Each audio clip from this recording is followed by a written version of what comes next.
somos la cuarta generación que estamos en el Señor. De esa vida de miseria nos sacó el Señor, de esa herencia de miseria nos trajo a la herencia del reino. Esto es lo maravilloso del Evangelio, ¿no? Bueno, varios de estos hermanos que nombramos acá podríamos contar testimonios similares, muy parecidos. El pastor Mondelo también, el pastor Mondelo había contado en un momento que está en esa lista, que él también vino en un momento así de mucha necesidad, pero gracias a que se encontró con el Evangelio, que eran reuniones caseras, y saben que lo hacían así. ¿Vieron lo que hacen ahora las empresas que dicen, che, invita a tu casa 10, invita a 10, les servís un tecito y de paso les explicas como en la empresa, cuando buscan afiliados, ¿vieron que hacen eso? Bueno, ellos hacían eso ya. Y el pastor Mondelo contaba que dice que, por ejemplo, decían, bueno, yo fui salvo, invitaba a los familiares, organizaba una cena y le decía, bueno, quiero contarles lo que pasó en la familia. He conocido a Cristo. Y así de práctico, así de sencillo. Y así empezaron a crecer las iglesias, invitando al otro y contándole el testimonio. Así es Cristo. Esto puede hacer Cristo por vos. Lo hizo por mí, lo puede hacer por vos. Así de sencillo. Pasamos al año 1941. El pastor Agustín es enviado a San Luis. Primero lo envían a él y al pastor y al hijo del pastor Gregorio Cortés, que es el precursor de la Iglesia Pentecostal Argentina. Pero el hijo del pastor no va, dice que no, el pastor en realidad dice que vaya Agustín.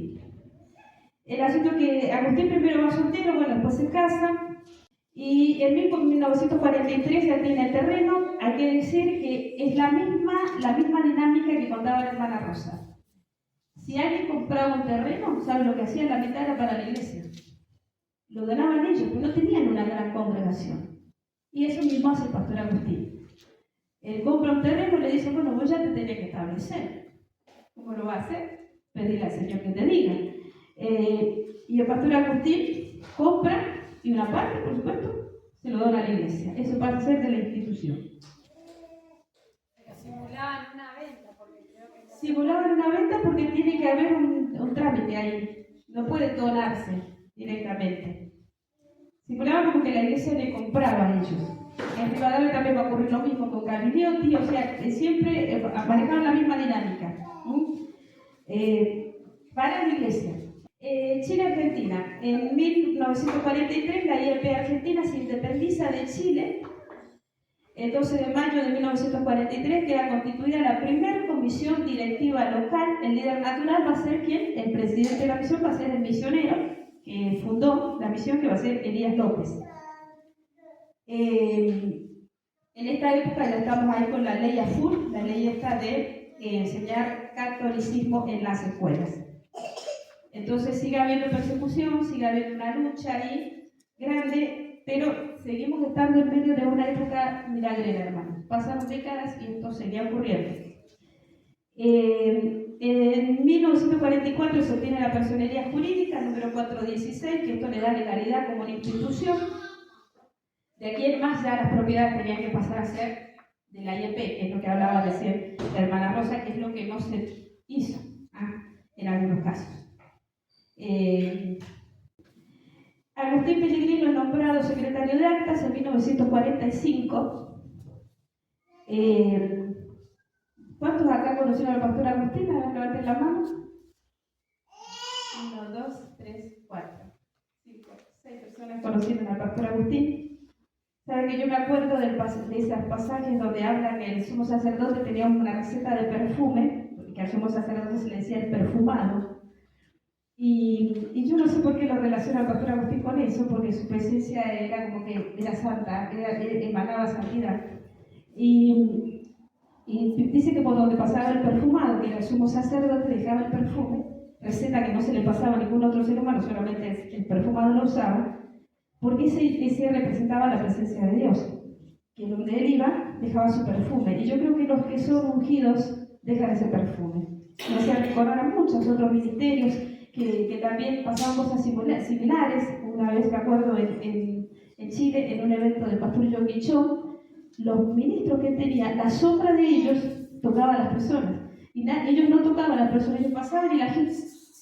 Era una cosa, una manifestación de espíritu tremenda, y que era a cierta distancia de ellos ya la presencia de Dios emanaba Y yo creo que algo similar ocurría sin endiosar nada, ni idolatrar la figura de muchos de los hombres que nosotros tuvimos aquí en nuestra denominación.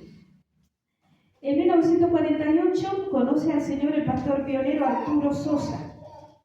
A él también le impacta un himno, él también se convierte y se entrega a Cristo porque escucha un Salvador allí en Jesucristo.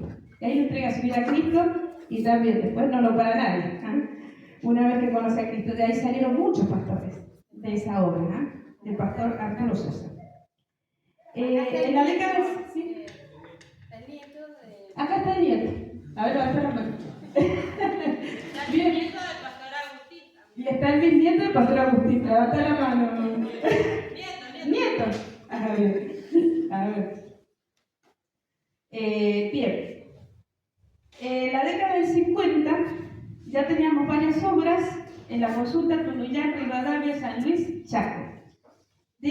Ya decimos que bueno, sumada a las que teníamos de antes. Y hay otras más, vuelvo a repetirlo, que nosotros no lo tenemos registrado porque no hay un registro fehaciente y habían obras de obreros y no con pastores. Le cuento un poquito cómo fue la experiencia en Rivadavia. El Señor le dice a Raúl Gabinetti: vas a ir a Rivadavia y vas a ser precedido por milagros y sanidades y prodigios, milagros y prodigios. Entonces él se va a Rivadavia. Por supuesto, no tenía terreno, no tenía nada, donde reunía la gente, había un río, había un puente. Dijo, bueno, le bajo el puente. Esos fueron sus primeros lugares de reunión. Y como Dios le había dicho que había sanidades y milagros, iban a ver en su ministerio, se encuentra con un ciego, le pregunta, ¿usted quiere ser sanado? Yo soy predicador, yo puedo hablar con usted puede ser sanado. El ciego le dice, no, yo no quiero ser sanado. Si yo estoy acostumbrado, si he sido ciego toda la vida. Pero yo conozco una mujer paralítica que posiblemente, si usted va a la visita, le ora, esa persona va a querer ser sanada. Y así es, va a la visita, se sana. De ahí en más, después pasan unos años, siguen habiendo milagros, prodigios, él tenía don de liberación, compra en la calle Sarmiento, misma forma de operar, compra el terreno, una parte va a ser por supuesto para la iglesia. Y ahí en ese domicilio, en la calle Sarmiento de Rivadavia, es donde ocurren los más grandes milagros de la obra cuando inicia Raúl Gabinetti. Dice que la gente se sanaba pasando por la vereda. Había visiones, y yo tuve una experiencia hace unos años que fui a visitar a un amigo músico y tenía a su abuela que era anciana, tenía más de 90 años, y cuando le dice, ella es Miriam, mi amiga, ella es de Rivadavia, y ella, vieron que cuando la persona es feliz se queda en algún momento particular de su vida. Y la viejita me dice, ¿vos sos de Rivadavia? Sí. Le contesto yo y me dice, ¿pero me llevarías? Y le digo, ¿a dónde? A la calle Sarmiento, donde ocurren todos esos milagros. ¿Saben que mi corazón, hermano, latía tan fuerte? Ella se había quedado en aquella época en que Dios había hecho toda aquella obra. Me acuerdo del hermano Gaspar, un anciano de la iglesia, nadie le predicó y él dio en visión a un hombre que le cortaba la cabeza a una serpiente que lo quería atacar. Y por esas cosas, no me acuerdo bien el detalle, en el medio, él llega a la congregación y cuando ve a Gabinetti, le dice, que era mi abuelo, le dice, ese es el hombre que cortó la cabeza de la serpiente. En la visión, cómo Dios operaba, cómo Dios hacía, se abría camino en medio de una sociedad que los hombres decían se va a cerrar para el Evangelio. Dios se encargó, hermano, Dios se encargó.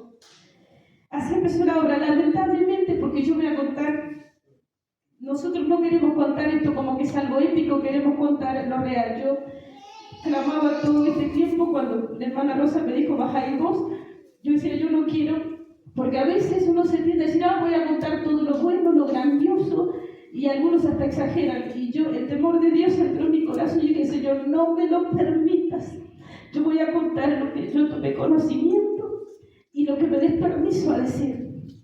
Lamentablemente el pastor Gabinetti falló y cayó en pecado.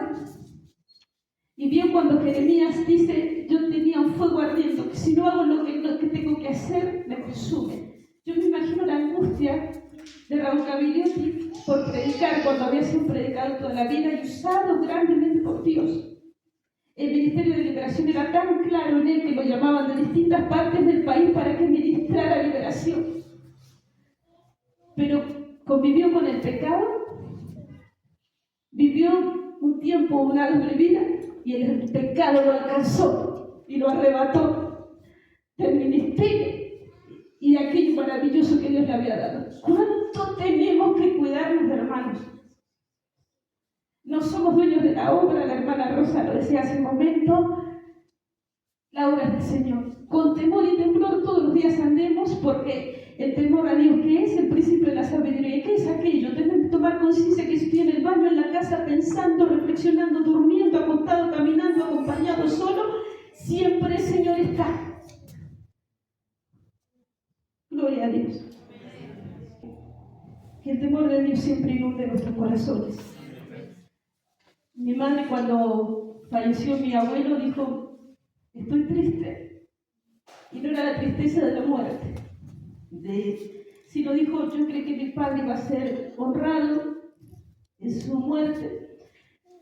Y qué tristeza tan grande tengo. Cuidémonos, hermanos. Cuidémonos. Seamos santos porque el Señor es santo. Busquemos la santidad todos los días de nuestra vida. Yo tengo que decir esto en público porque creo que la iglesia, y sobre todo hay mucha gente joven, tiene que saber estas cosas. Ahí veíamos el ejemplo que daba también la hermana Rosa, de alguien que falló monetariamente, pudo meter la mano a la lata y encontró la ocasión, pero el pecado nos alcanzó, hermano. Que el Señor nos ayude. En la década del 50, aquí es donde se produjo este cisma. Ahí estamos en la que preguntó hablar el hermano. Por eso es que el pastor Agustín Pellegrino queda como presidente de la institución. Por esta malversación que se había producido, ya hay una separación del fundador, que era Elías López, con la IEP. Por más que ganan el juicio y le dan como forma de honra al pastor Elías la propiedad, la misión queda separada del pastor Elías López. Y de ahí en más circula como todo nacional. El pastor Castro es ungido acá. El hermano Cataldo contaba cuando nos nombraron, el único que no se apuró y que dijo: el que sabe y que está siendo llamado no desespera. Nos ungieron y no es que se volvió loco, dice, nos ungieron a 3 y el único que permaneció en la obra y que realmente pudo llevar fruto fue el que se demoró más. Y dijo: no, pero todavía falta esto, hay que arreglar esto, y organizó bien su salida al ministerio. El Señor sabe cuáles son todas las necesidades. Bien, seguimos con la línea del tiempo, y esto es muy importante en la historia del Evangelio en la Argentina.